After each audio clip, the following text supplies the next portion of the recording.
the issue they've been wrestling with all day is the one that has dominated not just athletics but the minds of the Olympic movement as a whole since November, when Russian track and field athletes were banned from international competition because of those revelations of really systematic corruption throughout not just the Athletics Federation but the anti-doping apparatus.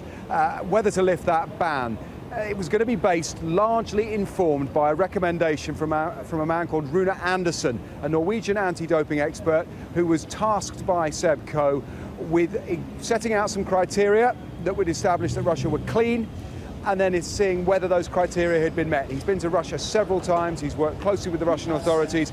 Our understanding, my understanding from talking to sources with knowledge of this, is that he has found those criteria simply have not been met. They're pretty wide-ranging. Perhaps the principal issue is that anti-doping operations could continue, could be carried out in Russia without any hindrance, and all the evidence we've had even this week is of obstruction right now to anti-doping officials, that Russia effectively hasn't cleaned up its act.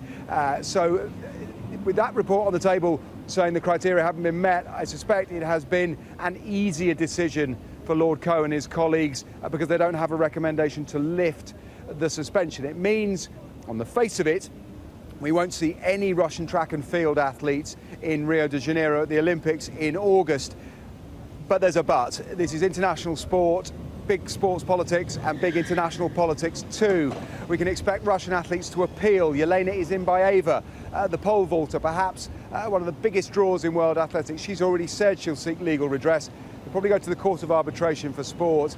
And significantly, there's a meeting of the International Olympic Committee's executive board in Lausanne next week, and all the international sporting federations who compete in the Olympics, including the IAAF, at which they'll discuss this issue of how does this kind of suspension affect athletes who've done nothing wrong. There'll be Russian athletes who say, I'm clean, I've never failed a drugs test. You're taking away the opportunity, might be the only one I have, to compete in an Olympic Games. That doesn't sit easily with the Olympic movement.